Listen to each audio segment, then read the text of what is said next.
नमस्कार दोस्तों, मैं हूं रामेंद्र सिंह चौहान। सरकार किसी की भी हो, आखिर लूटा और ठगा आम आदमी ही जाता है, चाहे वह महंगाई के जरिए हो या किसी अन्य बहाने हो। आम आदमी पर ही बोझ पड़ता है और लूटा वही जाता है, ठगा वही जाता है। केंद्र में भाजपा की सरकार है तो कांग्रेस खुश होगी कि भाजपा के शासनकाल में करोड़ों का अरबों का घोटाला हुआ और यह खुलकर सामने आया, तो कांग्रेस कार्यकर्ता बेहद खुश होते हैं कि भाजपा भ्रष्ट है। इसी तरह से अगर कांग्रेस सरकार में होती है और कांग्रेस का कोई बड़ा गड़बड़ घोटाला खुलकर सामने आता है या उसके शासनकाल में करोड़ों अरबों की कोई खरीद फरोख्त या गड़बड़ घोटाला खुलकर सामने आता है, तो भाजपा कार्यकर्ता बेहद खुश होते हैं कि उनकी सरकार का या गड़बड़ घोटाला नहीं है, कांग्रेस ने या गड़बड़ घोटाला किया है। या इसी तरह से थर्ड मोर्चे जिसकी भी सरकार होती है, विरोधी दल या विपक्ष बेहद खुश होता है।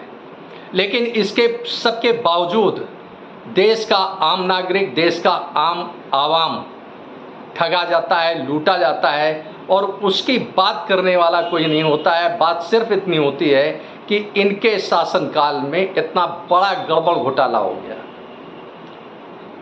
तो आइए इस खुशफहमी में हम भी जी लेते हैं और इच्छा होती है, मन होता है कि हम भी तालियां बजा लें, चाहे वह भाजपा के कार्यकर्ता ताली बजा रहे हों या कांग्रेस की ताली बजा रहे हों या विपक्ष का कोई भी दल किसी भी गड़बड़ घोटाले पर ताली बजा रहा हो। तो आइए हम भी खुशी जाहिर कर लेते हैं और यह देख लेते हैं कि गड़बड़ घोटाला कम से कम उनका है, किसी और का है। लेकिन इसी के साथ अफसोस भी है कि देश का आम आदमी लूटा जाता है, लेकिन अफसोस करने के अलावा, उस घोटाले को उठाने के अलावा ना तो सत्ता कुछ करता है, ना विपक्ष कुछ करता है। बड़ी अफसोसजनक स्थिति है। आम आदमी लूटा जाता है और उसकी बात करने वाला कोई नहीं होता है। सिर्फ राजनीतिक स्वार्थ और राजनीतिक रोटियां सेकी जाती हैं गड़बड़ घोटालों को लेकर। अभी हाल में एक गड़बड़ घोटाला सामने खुलकर आया जिसमें 384 करोड़ रुपए आम जनता के लूट लिए गए। अब यह नहीं कहा जा सकता है कि यह गड़बड़ घोटाला भाजपा की सरकार में हुआ है या कांग्रेस की सरकार में हुआ है, लेकिन लूटा तो गया आम आदमी, ठगा तो गया आम आदमी। जी हाँ, बात कड़वी लग सकती है लेकिन हकीकत यही है।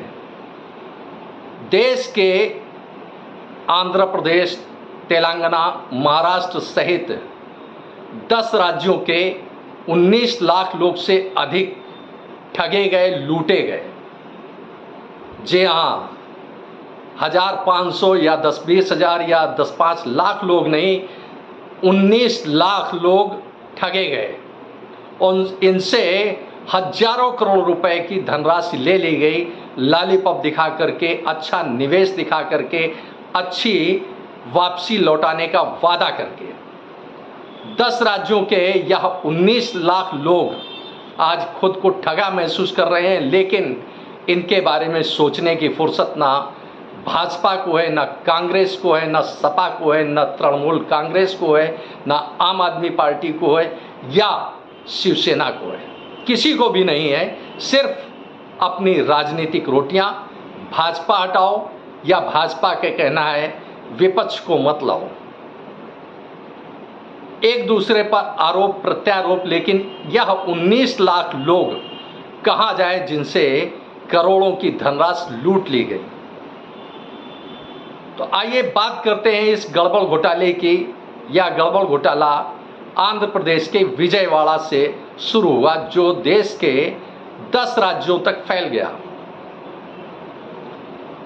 करीब 15 वर्ष पहले 2007 में शायद उस समय देश में कांग्रेस की सरकार थी और देश के प्रधानमंत्री थे डॉक्टर मनमोहन सिंह।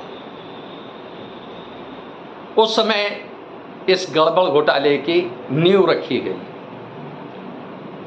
विजयवाड़ा के सुब्रमण्यम भोगी ने अपने कुछ सहयोगियों को लेकर एक रणनीति तय की और एक कंपनी की स्थापना की। कुछ लोगों ने मिलकर, उस कंपनी का नाम था अक्षय गोल्ड फार्म्स एंड विलास। यानी यह कंपनी रियल एस्टेट पर काम करने का वादा करके आई थी। इससे लोगों को जोड़ने की कोशिश की गई और धीरे धीरे यह मायाजाल आधा दर्जन कंपनियों में फैल गया। अब यह मायाजाल धीरे धीरे फैलते फैलते देश के 10 राज्यों तक फैल गया। यह राज्य तेलंगाना, आंध्र प्रदेश, महाराष्ट्र, गुजरात, उड़ीसा, पश्चिम बंगाल सहित कई राज्यों में यह गड़बड़ घोटाला फैल गया। निवेशकों से कंपनी ने अच्छे वादे किए कि हम तुम्हें अच्छी धनराशि देंगे और कंपनी बेहतर काम करती है, बेहतर प्रदर्शन करती है, उसका लाभ बहुत अच्छा है। इस तरह से इस कंपनी ने लोगों से, खास यह है कि कंपनी ने अपने एजेंट्स का नेटवर्क पूरे देश भर में फैलाया था। खास यह है कि 800-900 करोड़ रुपए इस कंपनी ने लोगों से जमा करा लिए। यानी 19 लाख या इससे अधिक लोगों से पैसा जमा करा लिया। कभी कोई प्रलोभन दिया, कभी कोई प्रलोभन दिया। खास तौर से रियल एस्टेट की अच्छी स्थिति बताकर इसमें निवेश कराया गया। अब जब पैसे लौटाने की, निवेश के यानी निवेश को ब्याज सहित या लाभांश सहित लौटाने की बात आई तो कंपनी ने हाथ खड़े कर दिए, क्योंकि कंपनी ने निवेशकों से जो पैसा लिया था वह पारिवारिक या व्यक्तिगत नामों से पैसा जमा कर दिया गया, उससे प्रॉपर्टी खरीद ली गई। Akshay gold farms and Vilas limited नाम की यह कंपनी धीरे धीरे बढ़कर आधा दर्जन कंपनियों का एक समूह हो गई। जब कंपनी को पैसे लौटाने की नौबत आई तो कंपनी ने हाथ खड़े कर दिए कि उसके पास पैसा नहीं है। 384 करोड़ रुपए की यह धनराशि लौटाई जानी थी, जिसे कंपनी डकार गई। अब निवेशक मारे मारे घूम रहे हैं। खास यह है कि जब यह शिकवा शिकायत हुई तो ईडी ने, यानी प्रवर्तन निदेशालय ने 268 करोड़ रुपए की संपत्तियां इस कंपनी की जब्त कर ली। अब यह मौजूदा समय में देश में शासन है भारतीय जनता पार्टी का और देश के प्रधानमंत्री हैं नरेंद्र मोदी।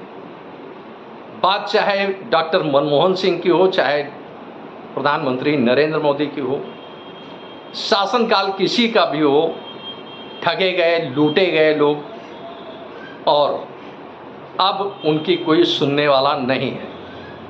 268 करोड़ की संपत्तियां ईडी ने जब्त कर ली है। अब उन संपत्तियों का ईडी क्या करेगी, उन गरीबों को, उन निवेशकों को कैसे पैसे मिलेंगे, यह बड़ा मुश्किल दिख रहा है। कारण यह है कि बात तो सभी यह कर लेते हैं कि कंपनी ने बड़ा फर्जीवाड़ा किया, करोड़ों रुपए निवेशकों के डकार लिए, लेकिन निवेशकों के यह पैसे आखिर वापस कैसे मिलेंगे, यह एक बड़ी बात है। क्योंकि ईडी ने संपत्ति जब्त की है। अब अगर उसके रूल्स रेगुलेशंस कहते होंगे कि इन संपत्तियों को बेचकर पैसा निवेशकों को लौटाया जाए तो भी लंबा वक्त लगेगा। इन निवेशकों में किसी ने अपनी बेटी की शादी के लिए पैसे जोड़े होंगे, किसी ने अपने बच्चों की पढ़ाई के लिए पैसे जोड़े होंगे, किसी ने अपना आशियाना बनाने के लिए पैसे जोड़े होंगे, लेकिन फिलहाल उनके स्वप्न को इस कंपनी ने धराशायी कर दिया है। बात सिर्फ इतनी नहीं है कि पैसे लिए गए और उनको वापसी नहीं मिल पाई। बात यह है कि आखिर कानून बनाना और उनको लागू करना भी भारत सरकार का काम है, राज्य सरकार का काम है। तो आखिर सवाल उठता है कि यह सरकारें क्या करती हैं, जनता के हित में कितना गंभीर रहती हैं, या एक विचार होता है और एक गंभीर प्रश्न उठता है। इस तरह से बात चाहे किसी की भी हो, चाहे दल कोई भी सत्ता में हो, लूटा आखिर आम आदमी जाता है और वह कभी कोर्ट के चक्कर लगाता है, कभी अफसरों के चक्कर लगाता है, हर गरीब आदमी ईडी तक अपनी पहुंच नहीं रख सकता है, नहीं पहुंच सकता है, क्योंकि ईडी तक पहुंचना उसके लिए बेहद दुष्कर है।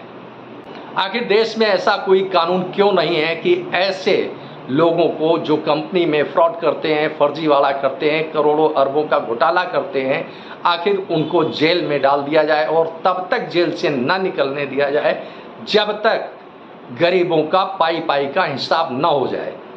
इतना ही नहीं, खौफ होना चाहिए कानून का कि कोई भी फर्जीवाड़ा करने से डरे, लेकिन यह भय कंपनियों में नहीं है और बड़ी बड़ी कॉरपोरेट कंपनियां या छोटी कंपनियां आम आदमी का करोड़ों अरबों डकार कर चुप बैठ जाती हैं और उनकी सुनने वाला न सरकार होती है, न उनके सुनने वाले नौकरशाह होते हैं और वह पीड़ा लेकर अपनी केवल चुपचाप बैठे रहते हैं।